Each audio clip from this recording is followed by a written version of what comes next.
વેરાવળના ગ્રામ્ય વિસ્તારોમાં ટામેટાનું વાવેતર કરતા ખેડૂતોની સ્થિતિ યોગ્ય બજાર ભાવ ન મળવાના લીધે દયનીય બની છે।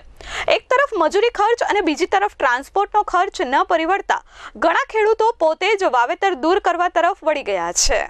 વેરાવળ તાલુકાના આછીદરા, વાવડી અને દેદા સહિતના ગ્રામ્ય પંથકમાં ટામેટાનું વાવેતર કરતા ખેડૂતોની સ્થિતિ દયનીય બની છે।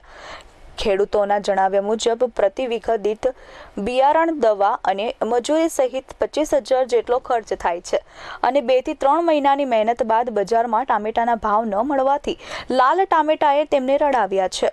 હાલ છેલ્લા કેટલાક દિવસથી ટામેટાની બજાર ખૂબ નીચી હોવાથી મજૂરી ખર્ચ તેમજ ટ્રાન્સપોર્ટ પણ માથે પડે છે, જેથી ખેડૂતો હવે ટામેટાનું વાવેતર પોતે જ નાશ કરી રહ્યા છે।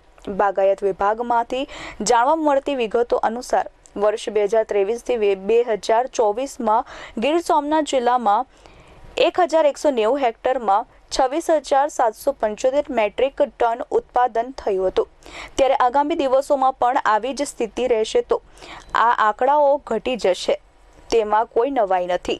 ગત વર્ષ 25 થી 27 કિલોના કેરેટના જે ₹600 ભાવ હતા તે હાલ ₹100 સુધી પહોંચ્યા છે।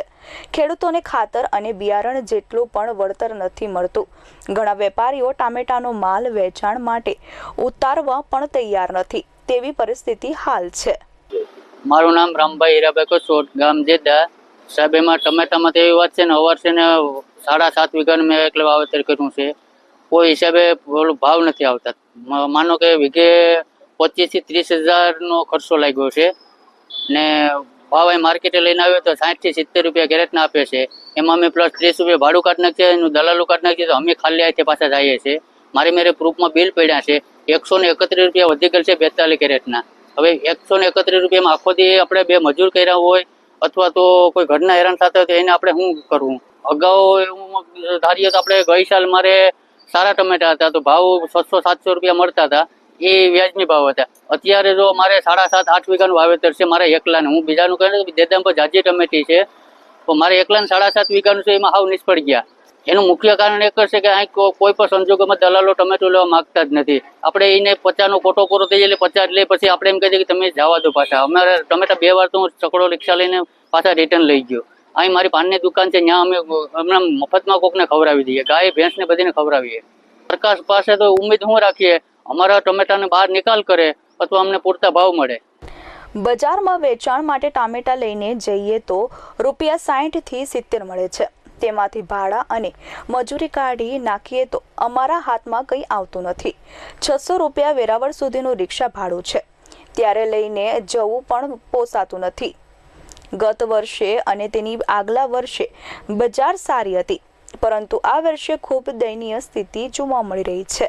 મારું નામ રામસિંહ રામભાઈ ચાંડેરા, ગામ આછીદરા।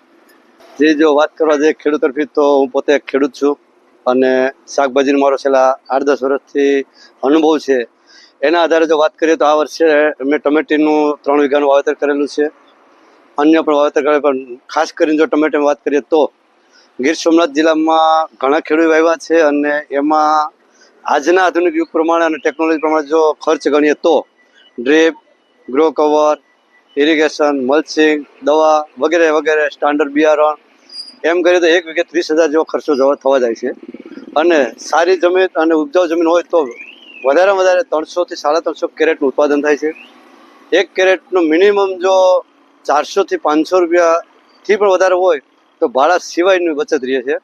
ભાડું લગાડીએ તો 800 ની આસપાસ વેચાવું છે, પણ હાલના તબક્કે પરિસ્થિતિ એવી નિર્માણ થઈ છે કે વેરાવળ શાક માર્કેટમાં ટમેટા લઈને આવે ખેડૂત તો કોઈ ખેડૂતના ટમેટા વેપારી ઉતારવા તૈયાર નથી। જો ઉતારે તો 28-30 કિલોની ભરતીવાળા કેરેટના માત્ર 60 થી 70, 80 રૂપિયા સુધી આવે છે। એમાં એનું ભાડું નથી થતું, એનું કમિશન નથી થતું, એની મજૂરી નથી થતી, એટલે ખરેખર તો લાલ ટમેટાએ લાલ પાણીએ રોવડાવ્યા છે ખેડૂતને, એવી પરિસ્થિતિ નિર્માણ થઈ છે। ચેતન અપારનાથી S24 ન્યૂઝ, ગીર સોમનાથ।